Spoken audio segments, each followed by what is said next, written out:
I'm sad to announce that women have been eliminated. Yes, all women, even me. Cause of death? Menstrual pad marketing decisions. Goodbye, cruel world.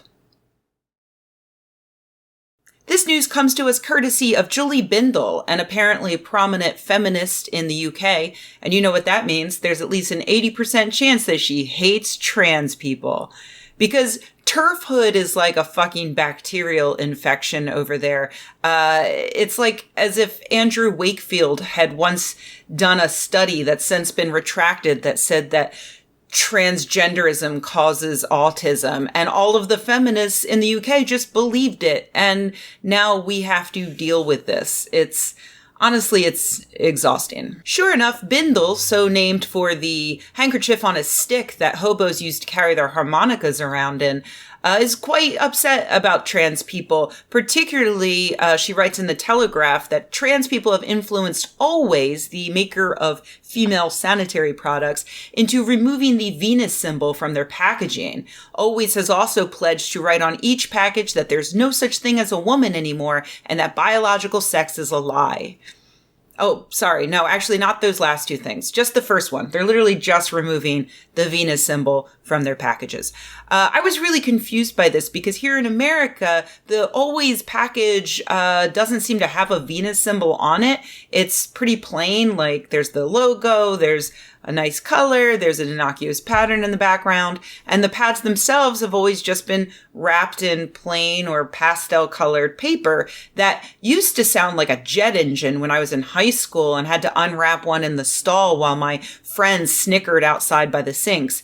But no Venus symbol. I'll be honest, the only photo I had was this one showing a Venus symbol on the throwaway wrapper around the pad, and I could not believe that that was all there was to it. This symbol must be super prominent on the UK's packaging, or else this would just not be that big of a deal. So I had to look elsewhere to see what other outlets were covering this, and I found that the Daily Fail, because only horrible rags seem to think this is a big deal, had a video in which they write Always ad that features old logo before the Venus symbol is removed. So let's watch that.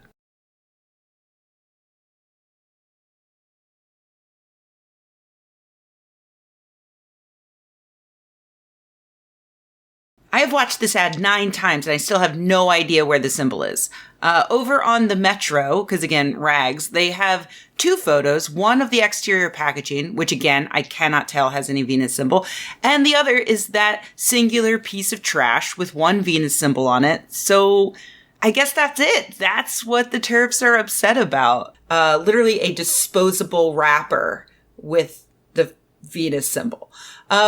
Again, this is by no means a common pad design. All of the ones I've ever used have been yellow or green or blue, maybe with a subtle texture to it.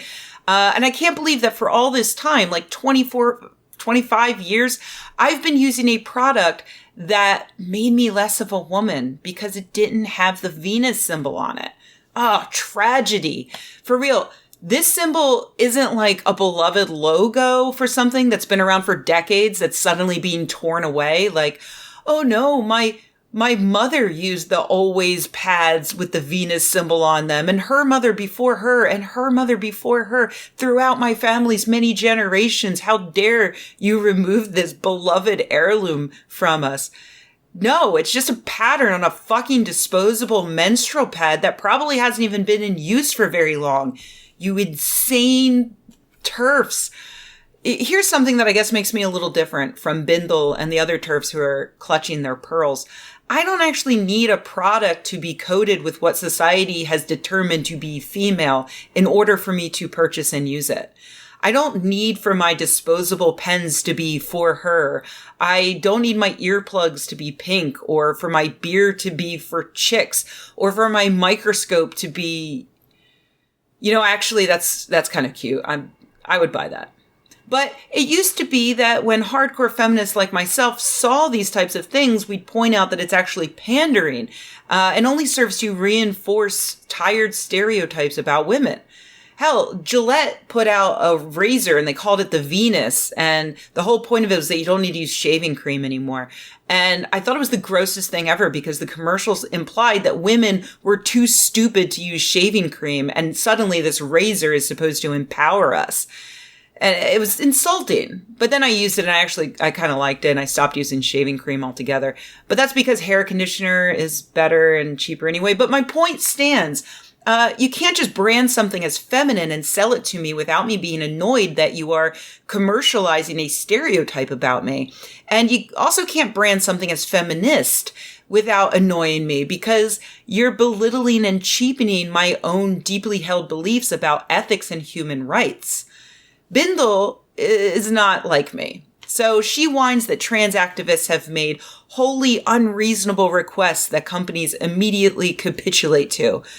But is that true? Is it unreasonable to politely suggest that they drop a symbol that only refers to one sex when many trans men require products to deal with their menstruation? And was P&G, Procter and Gamble's capitulation immediate? Or as a large company, were they already planning to update their packaging as they do constantly, swapping out designs and refreshing colors and patterns with new seasons? And have they been thinking for a while now how the younger generation of consumers are more interested in buying gender-neutral products? Because I'm sorry, Bindle, but you're not the target market for these menstrual pads. Because Procter & Gamble aren't the only company to notice this. Thinks are truly amazing panties, underwear that prevent periods from leaking. And when they first started, they did use gendered language.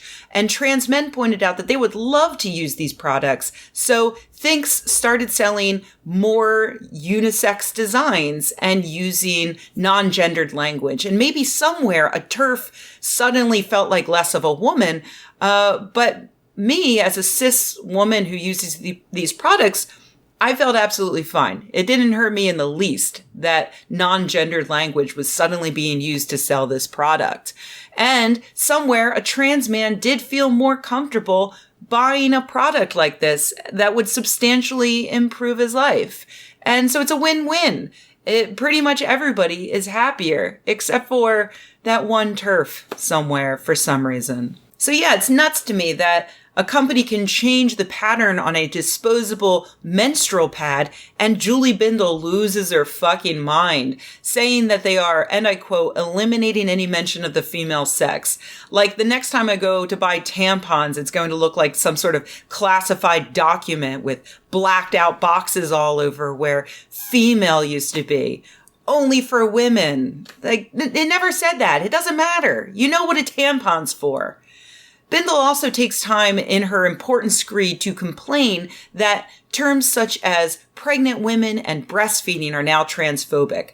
That one caught me off guard, so I looked into it and it turns out that Bindle is a fucking moron. I'm sorry, a fucking moron woman. Referring to pregnant women is only transphobic if a group of pregnant people are standing in front of you and that group includes at least one trans man. If you use the term to refer to all pregnant people as a whole, it's mostly just a little wrong. If you do that to generalize while talking about women's issues, then that's probably not a big deal. If you do it to specifically exclude pregnant men, then yeah, that is definitely transphobic. Why are you doing that? Breastfeeding is not in any way transphobic, and no serious person would believe that. It may be a word that some people don't like. Everyone has breasts. Men, women, everyone.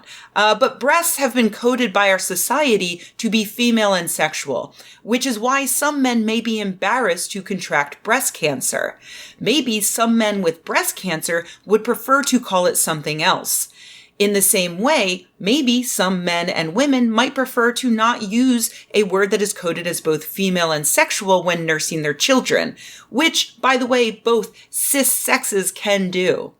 So they say nursing or chest feeding. If you ask someone if they're breastfeeding, no one is going to call you transphobic. They are probably too busy wondering why the fuck you think it's any of your business how they're feeding their children. Like, if they are a close friend and it comes up in conversation, that's great. But at that point, you probably know whether or not they have a problem with the word breast. After recently losing a war over whether or not a nice theater would put in some bathrooms that make everyone feel welcomed, British TERFs have officially run out of problems. Best of luck to Bindle and her trans-hating friends in this very trying time when they are subjected to the absolute inhumanity of purchasing menstrual pads that are not printed with a pattern they find sufficiently celebratory of their femininity. I'm so sorry for your loss.